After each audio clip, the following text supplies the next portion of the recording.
All right, here we go. For this one, I've got my similar right triangles. So the longest leg of my medium triangle, shortest leg of my medium triangle is the same as longest leg of my little triangle, shortest leg of my little triangle, or the heartbeat, however you want to remember that. Reduce this 3 to 2, and I will get 2x is equal to 36, so x is going to be 18. Is that on the video? Yeah. This one, if this is 15 and this is 20, this would be 5. 5 is to x, just like x is to 15, so x squared is equal to 75. X is going to be square root of 75. X is equal to 5 square roots of 3. Looking good. This one, how do we want to do this one? So I've got the hypotenuse of my small one versus this leg of my small one, which would be 9. I'll have the hypotenuse of my large one, which is 20, versus this leg of my large one, which would be x.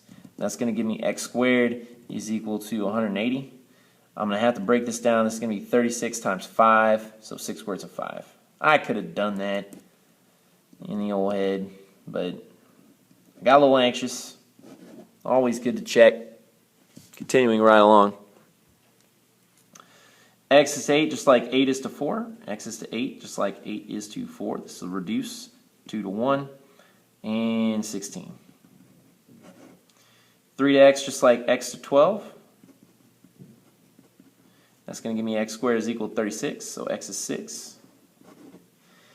This one, I've got the hypotenuse of my medium one, the longest leg of my medium one. I've got the hypotenuse of my big one, the longest leg of my big one, and that's going to give me x squared is equal to 20. X is equal to 2 square roots of 5. There we go. Continuing. Given this, I'm going to say that means parallel. All right. So given that those sides are similar, set up our two column. We're going to say VW over VX is equal to VZ over VY, and that's going to give us these sides being similar. I'm going to call out angle V as congruent to itself. It's going to be reflexive. And that will give me side, angle, side similarity. So I will have triangle XVY is going to be similar to triangle WVZ. And it's going to be side, angle, side similarity. Once I've got that, I can grab angle 1 and angle 2. Now this is not CPCTC. Angle 1 is congruent to angle 2. CPCTC involves congruent triangles. These triangles are not congruent, they are similar. So we're going to have an if-then. If triangles are similar, then their angles are congruent. Why would I want that? Because if I've got 1 and 2 congruent, then WZ has to be parallel to XY. If the corresponding angles are congruent, then the lines are parallel. It looks just like that. Pop, pop. Done. Given that these two lines are parallel, prove this. You've got CD congruent to this. I'm going to grab one set of alternate interiors. You know what? I'm just going to grab both sets of alternate interiors, and I'll do a ditto mark. So we've got, same line. So we'll have CD is parallel to AB. That is our given. And then I'm going to say angle 1 is congruent to angle 3.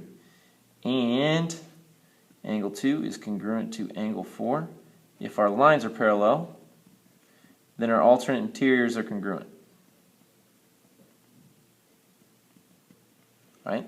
So that gives me this. That's enough to call the two triangles congruent. Be very careful how you name these two triangles, or similar rather. These two triangles are similar, not congruent. I'm going to start with C, go to D, and then finish at O. That's going to be similar. If I started at C, I need to start at B, go to A, and then again finish at O. That's going to be angle-angle similarity. Then I'm going to take and grab the sides. So I've got OB is to OA. Oh, my bad. Yeah, well, this side is to this side, just like this side is going to be to this side. OB to OA. just like OD to OC. Now, just like OC rather to OD. And that'll set up a proportion that gives my cross product. If triangles are similar, then sides are proportional. And then it gives me that cross product OB times OD. And that's what you want to make sure you set up when you write your similarity statement. OA, OC is that cross product gives you what you want. Cross product. All right. Good luck.